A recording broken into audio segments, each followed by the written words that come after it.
friends, welcome to the series Issues in World History 1 20th Century, and today we will talk about the League of Nations. In the earlier lecture we talked about the Paris Peace Settlement and how the Paris Peace Settlement, or importantly the Treaty of Versailles, played an important role in the framework of the origins of the Second World War. And today we will talk about the League of Nations, as it was a product of the Paris Peace Settlement and the emergence of the League of Nations, the kind of bodies which were associated with the League of Nations, because it was being talked about that if any international body would have been existent before the origins of the First World War, then the war would not have been possible. So, League of Nations as an international body had to definitely play an important role in terms of balancing the aspirations, objectives, and the kind of ideas which each nation had. And if there was any kind of a conflict between them, then the League of Nations was to resolve such kind of conflicts, that a situation like a world war should not arise. So, in that sense, when we tend to understand the League of Nations, we will talk about how it tried to play an important role through the various bodies or the institutions which were part of the League of Nations. And finally, if we tend to understand it in terms of its failure or success, we find that the origins of the Second World War definitely in a way reflect that League of Nations was not a success in that sense, because if it would have been a success, then the Second World War would not have taken place. So, in that context, we will try to understand the role of the League of Nations during this time and the various institutions which were also in a way associated with the League of Nations. When you talk about world history, we definitely see that the earlier part of the 20th century definitely was an important period where a lot of technological changes they were also happening. And during the First World War, we find a number of innovations with regard to military technology they also come up, and that was also the period we find that other kinds of innovations in technology they were also happening. So, definitely all this played an important role in the First World War as well. And when you talk about the League of Nations, we find that it was formed by the Treaty of Versailles, which was signed on 28 June 1919, and how it formally came into existence on 10th January 1920, same day that the Treaty of Versailles came into operation, and its headquarters were established at Geneva in Switzerland. And when you talk about its objectives, we find that how it in a way its objective was to promote the international peace, cooperation and security without resorting to war, because people they had seen the kind of terror, the kind of destruction which war had caused. So, at that point of time, such kind of international body would definitely play an important role in terms of the international peace, cooperation and security. And Woodrow Wilson, who was the president of USA, he was the prime mover of this idea of an international body for peace. And the other leaders also contributed in its inception as well, apart from Woodrow Wilson. And we find that if when we tend to understand the kind of work which was done by the League of Nations, then in the first decade of its working, it was successful, and it also played an important role in terms of resolving the minor international disputes, and also engaged in valuable social and economic work for the welfare of the war refugees and former prisoners of war. So, we find that apart from maintaining the international peace, it was also engaged in other kinds of social and economic work for the welfare of others. And but also we have to see that it was not successful when it had to deal with stronger powers, and because of this weakness it lost respect and relevance of its existence as well. And though USA in a way was to join the League of Nations as a permanent member, but finally did not join, and it was seen to be one of the reasons for the weaknesses of the League as well. And when you see the background of the League, we find that it was not the first initiative to form institutions for international diplomacy and arbitration, because between 1814 and 1914 a number of congresses and conferences of the ambassadors, they were being held for the specific aims, and the Hague conferences of 1899 and 1907 were the recent initiatives at the international level as well. And we find that how when such kind of conferences they were being held, the issue was to resolve the international conflicts which were there in any kind, and how Wilson, who had definitely played an important role in the establishment of the League, because he was a strong votary for this kind of a body.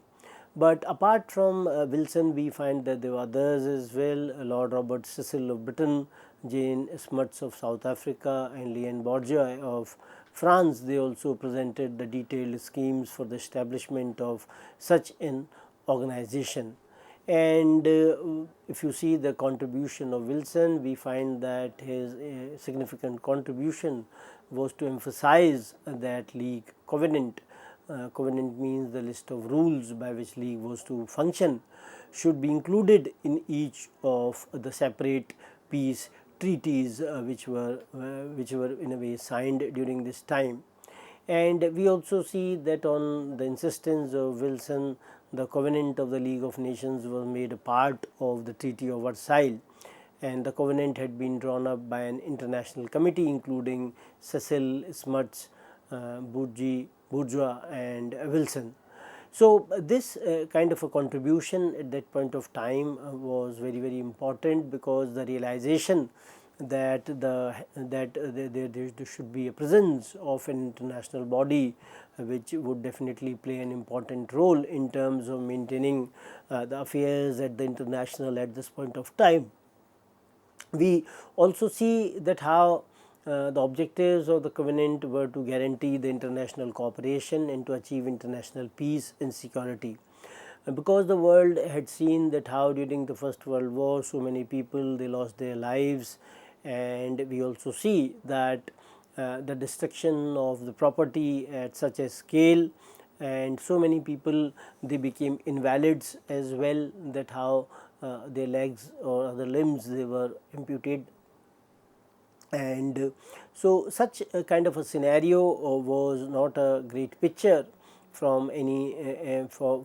the betterment of the society, and it was being realized that if we will be able to maintain peace and security at the level of the world, then only we will have a secure world. And that is how such kind of a body at that stage stage of time was very, very important. And when we also see that how the Article 10 of the covenant, it said that the members of League undertake to respect and preserve as against external aggression, territorial integrity and existing political independence of all members of the League. And in the case of any such aggression, or in case of any threat or danger of such aggression, Council shall advise upon means by which this obligation shall be fulfilled. So, this Article 10 of the covenant definitely was an important article, where it was conveying to all the members that any kind of external aggression and threat to their territorial integrity and the political independence was to be preserved, and any kind of external threat would not be in a way accepted. And when if any external threat or aggression came, then Council shall advise upon means by which this obligation shall be fulfilled. So, Council had to take a decision if any member felt that it had been threatened with aggression by another member or another country. So, in this sense, when we tend to understand League, then we find that it had two chief objectives. Firstly, to encourage international cooperation in order to solve the economic and social issues, and secondly, to maintain peace through the collective security. And if one nation invaded another member nation of the League, would act together collectively to restrain the aggressor either by military or by economic sanctions. So, we find that League definitely had its course chalked out, its path chalked out, that how it had to solve the social and economic issues which were there in the society in the different countries, and how they had to cooperate with each other to resolve such issues. And secondly, the issue of collective security, where we find that how they had to maintain the security of one country, all the other members they had to come together to maintain the security of other country, and either they would in a way militarily restrain the aggressor, or they would put the economic sanctions so as to control them. So, we find that how the League definitely had such kind of objectives, and the member nations they had to support the League in their endeavors to in a way achieve their objectives. So, the course of the League was chart out in that sense, and we find that in the initial 10 years or the first decade, League was successful as well in terms of maintaining its success rate, in the sense that a number of issues are relating to the various bodies, they were being various countries, they were being resolved by the League of Nations. And we find that initially it had only 42 member nations, which increased to 55 when also Germany was admitted as a member, and it had 3 principal organs: Assembly, Council and Secretariat. And we find that the Assembly had the members or the representatives of various states who were members of the League. So, each country had one member to the Assembly, and this member was also given the right to vote in the Assembly when decisions were required, when decisions were to be made. And we find that the Assembly had deliberations on international matters of political and economic importance, which were likely to endanger peace of world. So, we find that Assembly was a larger body, where each member of the League of Nations was given one vote, and it had to deliberate on the social and the economic matters which might in any way affect the peace in that particular region. And we find that Assembly was to advise members to reconsider the question of the amendment of the treaties, which have become inapplicable on account of the lapse of time and change of circumstances. And it was to revise the budget which was prepared by the Secretariat. It was also to supervise the work of Council. So, we find that how Assembly was engaged in different kinds of work, and how it was also talking in the framework of revising the budget which was prepared by the Secretariat, and how it was also helping in supervising the work of the Council as well. And when you see Council, then it was a much smaller body in comparison to Assembly, which was a larger body,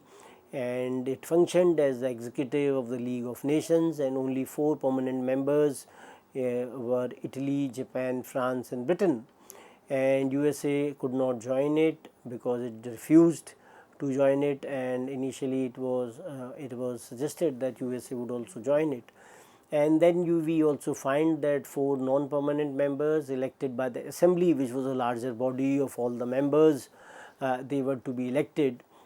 for a period of 3 years, and the number of the non-permanent members had increased to 9 by 1926. So, we find that how Council was looking into the specific political dispute, and it took the unanimous decisions as well. So, we find that it was a smaller body comparatively, and how the permanent members of the League of Nations and others who were the non-permanent members and who had been incorporated by the Assembly for a period of 3 years. Initially they were 4 in number, and then they increased to 9 by 1926, and how this particular body was looking into the specific issues during this time, and how it had duties of encouraging the disarmament, examining the annual reports submitted by the states holding the colonial mandates, and preparing measures to be taken for giving protection to any state from aggression. So, we find that this Council had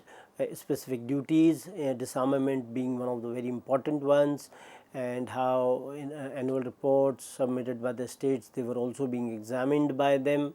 and how preparing measures to be taken for giving protection to any state from any kind of aggression. We also see that it was also dealing with all sorts of emergencies arising in the international affairs. If any kind of a dispute among the states was likely to lead to conflict, then it was required to be inquired into the matter and submit a report within 6 months of submission of the dispute to it. So, how Council was trying to see or oversee or observe the international situation,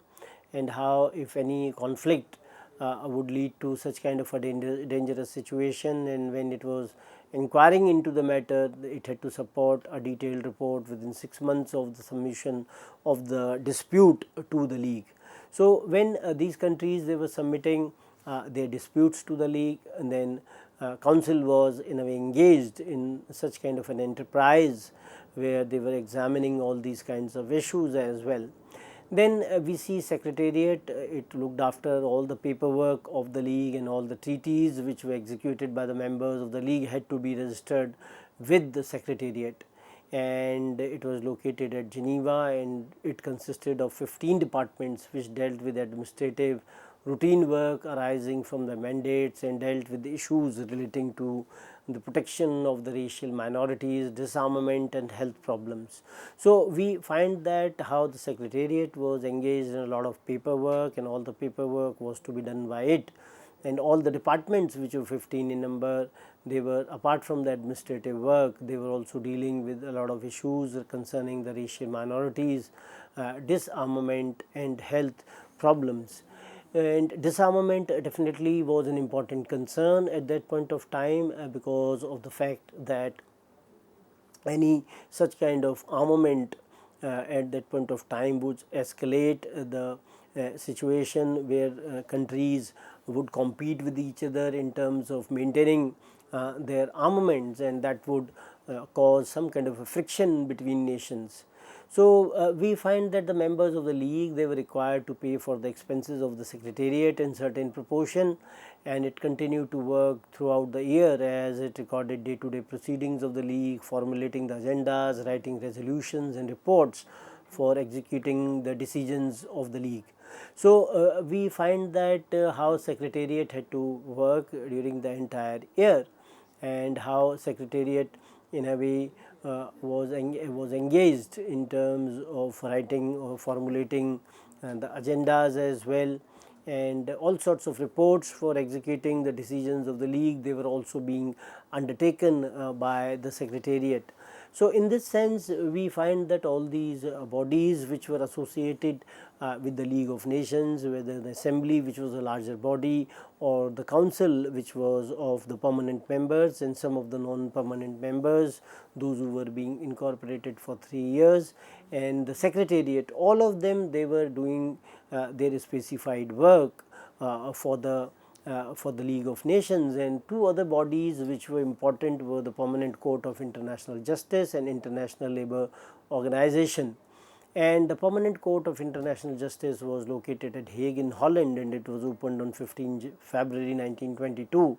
and continued to work till October 1945, when it was superseded by International Court of Justice under the UNO, United Nations Organization. And this Permanent Court of International Justice, it had 15 judges of different nationalities who were elected by both Assembly and Council. And we find that this court budget was under the control of the Assembly. Assembly was to decide its budget, and the court was to interpret any disputed point in the international law and determine whether treaty obligations they have been violated. And the Assembly or the Council could seek advisory opinion of the court as well as and when such advice sought by them. So, we find that the budget of the court was under the control of the Assembly, and it had to in a way give its opinion or interpret any disputed point in the international law. And they had to see that whether any treaty violations have been violated, and if it would lead to such kind of a situation where the peace would be jeopardized. So, in that sense we find that court was also providing the advisory it was also playing the advisory role as well. And we see that the jurisdiction of the court comprised all the cases which parties referred to it, and all the matters specifically provided for in the treaties and conventions in force, and the decisions of the court were binding only on the parties to dispute and respect of particular case alone. So, that was the important part which was played by the court in that sense, so that there is no confusion with regard to the international law, and it was seen as binding with regard to that particular dispute, and the parties they had to follow the kind of judgment or the decision which had been given by the court. Apart from this, another institution was the International Labour Office, ILO, and it was not a part of league structure officially, but was a creation of the Treaty of Versailles. And International Labour Office was created by Commission on International Labour Legislation, and it functioned as a distinct entity and had a considerable degree of autonomy as well. And we find that how USA joined it and it survived the Second World War as well. So, ILO worked and functioned as a secretariat of International Labour Organization, and it gathered and published information on the labour legislation as well, and it definitely played an important role with regard to the issues of labour, how it drafted the legislation and conducted special inquiries and investigations as well. So, we see that it had the duty to secure and maintain fair and human condition of labour for men and women. Apart from this, we also find that there were other committees and commissions as well, and the chief commissions they in a way dealt with the military affairs, disarmament, mandates and minority groups, while there were committees for the economic and financial organizations, women's rights, health, drug problem, child welfare and international labour. So, we find during this particular period that how League of Nations through its various commissions and committees was engaged in a lot of work, and this work was relating to the international situation with regard to the military matters in the different countries, and how the issue of disarmament definitely was important from that point of view. And mandates definitely, because League of Nations was also talking about mandates, and how these mandates because of these mandates we find that that authority was being given to some countries when it was being given a mandate in that particular region. And we also see that the issue of women and their rights, it was being talked about by the League of Nations, that how some kind of a parity was to be reached in terms of the women's rights, and how these rights they were not only in terms of legislation, but they need to be implemented for their safety and security as well. And we also see that during that particular period some concerns with regard to the health they were also being there, and how the medical facilities they were to be improved. So, the committees and commissions they were definitely playing an important role in that sense in the framework of the health as well. And the issue of child welfare was again taken up by the committee, and these committees definitely were playing important role in the framework of these particular aspects. So, when we tend to in a way understand the league in the framework of the various various bodies which were the part of the league, whether assembly, council, secretariat, and the two other bodies in terms of court as well as the International Labour Office, we find that they were trying to find their own way, because it was also in a way at a larger level. It was the first body, and it did not have that kind of a mandate as well, because the treaty of, because many of the countries, those who were not part of the League of Nations, they were not bound by the rules and regulations which were framed by the League of Nations. And even if we find that some of the countries which were the part of the League of Nations, including Germany. At one point of time, it quit the League of Nations once it joined, and it was not ready to abide by the provisions of the League of Nations. So, definitely League played an important role in the first 10 years of its existence, where it tried to resolve the various cases or disputes which came to the League, and its importance in the framework that it tried to resolve these kinds of issues during the times when wars were happening in Europe and in other parts of the world. And it definitely played an important role during that time, but we have to also in a way realize that the origins of the Second World War in 1939 also in a way told the story of the failure of the League, where League was not successful to in a way stop this kind of a crisis of the Second World War. And that is why we find that UNO, United Nations Organization, came up after the Second World War, and now even from 1945 onwards, UNO is definitely playing an important role in terms of world security and maintaining peace. And apart from that, it is also engaged in other kinds of activities relating to the social and economic welfare of the masses. So, with this I would like to end the discussion. Thank you very much.